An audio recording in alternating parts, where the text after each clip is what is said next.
নমস্কার বন্ধুরা, আমি টুম্পা, বেঙ্গলি ফুড কুকিং চ্যানেলে আপনাদের স্বাগতম। আমি আজকে বানাবো মটরের ঘুগনি। এই মটরের ঘুগনি আমি কীভাবে বানাবো সেটাই আমি আপনাদের সাথে শেয়ার করব। এই যে দেখুন, এখানে আমি 500 গ্রাম মটর নিয়ে নিয়েছি। মটরটা আমি আগের দিন রাত্রে ভিজিয়ে রেখেছিলাম। ভিজিয়ে দেখুন নরম হয়েছে এবং ফুলে অনেকটা বড় বড় হয়ে গেছে। এখন আমি দিয়ে দেবো প্রেসারে।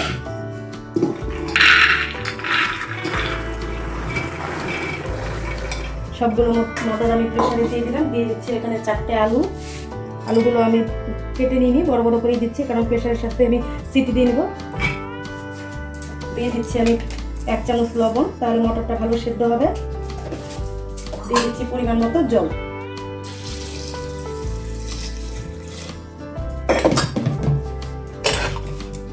প্রেসারটা আমি বসিয়ে দেবো গ্যাসে। তো দেখুন বন্ধুরা, প্রেসার আমি ওভেনে বসিয়ে দিয়েছি, গ্যাস জ্বালিয়ে দিয়েছি।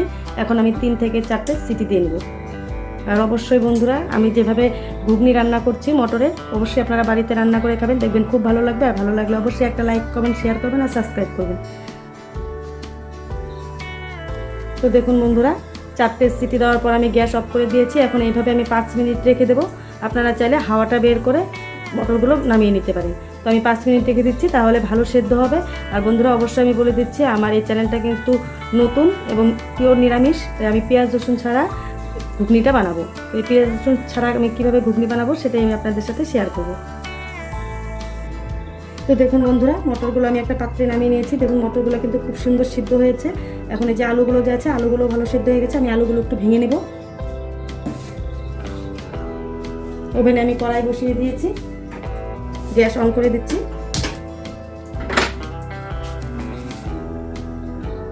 তো দেখুন বন্ধুরা, কড়াই গরম হয়ে গেছে। এখন আমি দিয়ে দিচ্ছি এখানে রিফাইন তেল পরিমাণ মতো। ফোড়নের জন্য আমি দিয়ে দিচ্ছি। তেল গরম হয়ে গেছে। এখন আমি ফোড়নের জন্য দিয়ে দিচ্ছি একটা শুকনো লঙ্কা। শুকনো লঙ্কাটা আমি ফাটিয়ে দিয়েছি।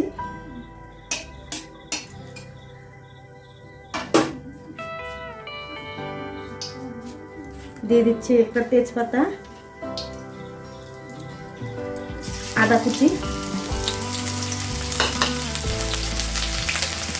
গোটা জিরে পরিমাণ মতো, দিয়ে দিচ্ছি 4টে কাঁচা লঙ্কা।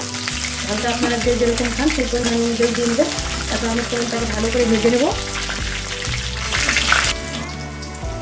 তো দেখুন বন্ধুরা, ফোড়নটা প্রায় ভাজা হয়ে এসেছে। এখন আমি যে সেদ্ধ করে রেখেছিলাম আলু, সেই আলুগুলোকে আমি এইভাবে ভেঙে নিয়েছি, একটু ভেজে নেব।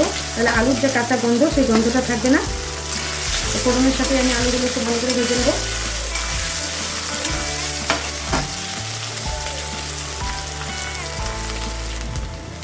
তো দেখুন বন্ধুরা, আলু ভাজা হয়ে গেছে। এখন আমি দিয়ে দেবো সেদ্ধ করে রাখা মটর।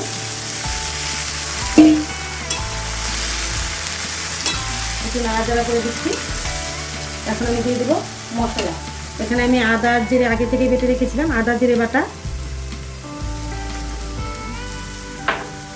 দিয়ে দিচ্ছি পরিমাণ মতো লবণ।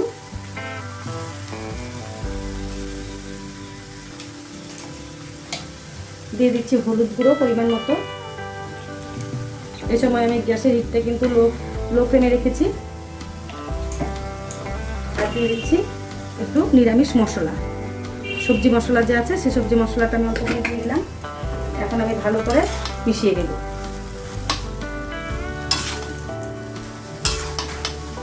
এভাবে আমি মশলাগুলো ঘুগনির সাথে ভালো করে মিশিয়ে নিচ্ছি। তো ভাজা ভাজা করে নেব। দিয়ে দিচ্ছি সামান্য পরিমাণ জল।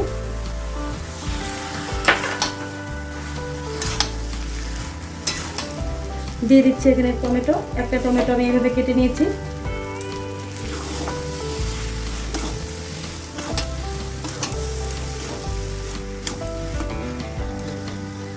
তো বন্ধুরা, আমি ঘুগনিটা ভালো করে কষিয়ে নিয়েছি, ভালো করে ভেজেও নিয়েছি। এখন কোনো মশলার কাঁচা গন্ধ নেই। এখন আমি দিয়ে দেবো পরিমাণ মতো জল। জল দিয়ে আমি এখন ভালো করে ফুটিয়ে নেব। জলের সাথে আমি ঘুগনিটা ভালো করে মিশিয়ে দিচ্ছি। মিশিয়ে দিয়ে আমি ফুটিয়ে নেব ভালো করে। তো দেখুন বন্ধুরা, মটরের ঘুগনি তৈরি করা হয়ে গেছে। এখন আমি দিয়ে দেবো গরম মশলা, 1/2 চামচ ঘি,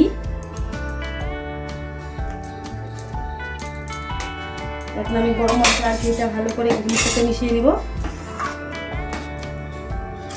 ঘুগনিটা কেমন হয়েছে অবশ্যই বন্ধুরা একটু কমেন্ট করে জানাবেন।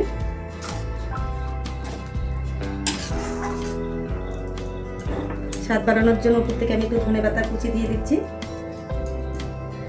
গরম গরম ঘুগনি খেতে কিন্তু ভালোই লাগে বন্ধুরা, অবশ্যই এইভাবে বাড়িতে বানিয়ে খাবেন, দেখবেন খুব ভালো লাগবে। তো ঘুগনিটা হয়ে গেছে, এখন আমি একটা পাত্রে নামিয়ে নেব। Thank you for watching this video.